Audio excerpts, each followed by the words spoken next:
মই বহুত proud feel কৰি আছো আৰু মোৰ পিছত মোৰ মা দেউতা শিক্ষক বন্ধু বান্ধৱী সকলোৰে হাত আছে। মই পিনাকাল একাডেমি বৰপেটা ৰোড বিদ্যালয়ৰ পৰা পঢ়িছিলো। টোটেল মাৰ্ক 90% আহিছে আৰু 90.5%। নহয় হোষ্টেলত পঢ়া নাই, ঘৰতে মানে পঢ়িছো। ডেইলি 4-5 ঘণ্টাকে পঢ়িছো। হয়, মোৰ ডক্টৰ হোৱা আশা আছে আৰু মই ভাবিছো এইবাৰ সায়েন্স লৈ কিনে পঢ়িম। হয়, মই মেথামেটিক্সত হাইয়েষ্ট নম্বৰ পাইছিলো। মানে মোৰ মেথামেটিক্সটো বেয়া আছিল, তো মই মেথামেটিক্সত বেছিকে মানে গুৰুত্ব দিছিলো। সেইকাৰণে মেথামেটিক্সত 96 পাইছিলো। নিশ্চয়কৈ আমাৰ নগৰ চহৰ বাছৰ কাৰণে এটা অভিজ্ঞ মানে তেওঁ আমাৰ এই খোৱাজুদ্দিন মণ্ডল ভাইৰ ল'ৰা মাছুম ইকবাল মণ্ডল বুলি নাম। তেওঁ আজি আমাৰ নগৰ চহৰ গাঁৱৰ এটা মানে ভাল ফুলাম এটা নাম কৰিহে আনিছে আৰু আমাৰ বঙাইগাঁও ডিষ্ট্ৰিক্টতো ভাল এটা নাম কৰিছে। সেই তেওঁৰ হৈ আমি নগৰ চহৰ বাসী যে আজি আমি গৌৰৱান্বিত, সেয়ে মই তেওঁক ভৱিষ্যতে উজ্জ্বল কামনা কৰি বহুত ভাল লাগি আছে। মোৰ একমাত্ৰ ল'ৰা এনেকুৱা পাৰ্চেণ্টেজ লৈ পাছ কৰিছে। আশা কৰি আছো যে সায়েন্সত পঢ়াম। আপোনালোকেও দোৱা কৰিব যাতে ভাল হয়। এটা ল'ৰা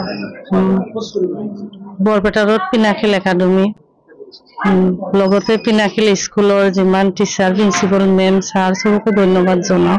হয়, নিশ্চয়কৈ ক'ব লাগিব যে খোৱাজুদ্দিন মণ্ডল নগৰ ঝাৰৰ বাসিন্দা খোৱাজুদ্দিন মণ্ডলৰ সুযোগ্য সন্তান বুলি ক'ব লাগিব মাছুমে এইবুলি মেট্ৰিক পৰীক্ষা CBSE আৰু সেই পৰীক্ষাত তেখেতে দেখিবলৈ পোৱা গৈছে যে খুব ভাল এটা ফলাফল কৰি আনিবলৈ সক্ষম হৈছে আৰু নগৰ ঝাৰ বাসীৰ বাবে এটা গৌৰৱময় ক্ষণ বুলি ক'ব লাগিব। পিতৃ মাতৃৰ কাৰণে এক আনন্দদায়ক খবৰ বুলি এই মুহূৰ্তত ক'ব লাগিব, কিয়নো এই ছাত্ৰগৰাকী আচলতে তেওঁ 90ৰ ঊৰ্ধত যি পাৰ্চেণ্ট সেয়া তেওঁ পাবলৈ সক্ষম হৈছে আৰু বিজনী জিলা সমিতি আমচুৰ ফালৰ পৰা তেওঁক আজি সম্বৰ্ধনা জনালো আৰু তেওঁৰ উজ্জ্বল ভৱিষ্যত কামনা কৰিছো যে অনাগত দিনত এই ছাত্ৰগৰাকীয়ে যাতে এখন প্ৰতিষ্ঠিত ব্যক্তি হয়, সমাজত যাতে ভাল কাম কৰিব পাৰে, ভাল মানুহ হিচাপে যাতে নিজকে গঢ় দিব পাৰে, সেই আশা ৰাখিছো।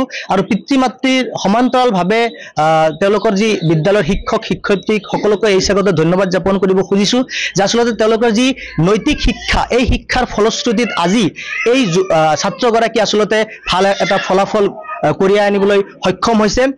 আচলতে বিজনী জিলা সমিতিৰ সহকাৰী সম্পাদক আজিজুদ্দিন ডাঙৰীয়াই এই কথা মোক ফোনযোগে অৱগত কৰিছিল যে আমাৰ স্থানীয় এজন যুৱক ভাল ফলাফল কঢ়িয়াই আনিবলৈ সক্ষম হৈছে আৰু তাৎক্ষণিকভাৱে মই সতীৰ্থ সম্পাদক গৰাকীক লগত লৈ এই ছাত্ৰগৰাকীৰ বাসগৃহত উপস্থিত হৈ বিজনী জিলা সমিতিৰ ফালৰ পৰা ফুলাম গামোচাৰে সম্বৰ্ধনা জনাই তেওঁৰ উজ্জ্বল ভৱিষ্যত কামনা কৰিছো। নগৰ ঝাৰৰ বাসিন্দা মাছুম ইকবালে ভাল এটা ৰিজাল্ট কঢ়িয়াই আনিছে, তাৰ বাবে আমি ইষ্ট গল্ডেন ক্লাবৰ পৰা তেওঁক সম্বৰ্ধনা কৰিবলৈ আহিছো।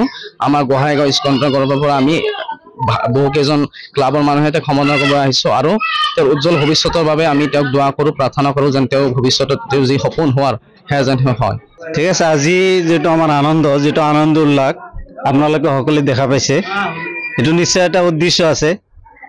এই যে আজি আমি উপস্থিত আছো খোৱাজুদ্দিন মণ্ডল চাহাবৰ ঘৰত, তেখেতৰ একমাত্ৰ ল'ৰা মাছুম ইকবাল মণ্ডলে আজি যে নগৰঝাৰবাসীৰ কাৰণে যে গৌৰৱ কঢ়িয়াই আনিলে, আমি সকলো নগৰঝাৰবাসী গৌৰৱান্বিত আনন্দিত হৈছো যে আজি আমাৰ এনেকুৱা এলেকাৰ পৰা এটা ভাল ৰিজাল্ট কৰিলে। আমি সকলোৱে তেওঁক ধন্যবাদ জনাইছো, তেওঁৰ পৰিয়ালকো ধন্যবাদ জনাইছো আৰু ৰেজাল্টৰ কাৰণে একমাত্ৰ যেটো তেওঁৰ ৰেজাল্ট ভাল ফলাফল, তেওঁৰ মাতৃয়ে বহুত পৰিশ্ৰম কৰিছে, আমিও দেখা পাইছো বা আমিও শুনিছো যে তেখেতৰ মাতৃ অজস্ৰ পৰিশ্ৰম কৰিছে। আজি সেই পৰিশ্ৰমৰ ফলত আজি এনেকুৱা আগবাঢ়ি গৈছে তেখেতৰ ল'ৰা, তেখেতক আমি ধন্যবাদ জনাও।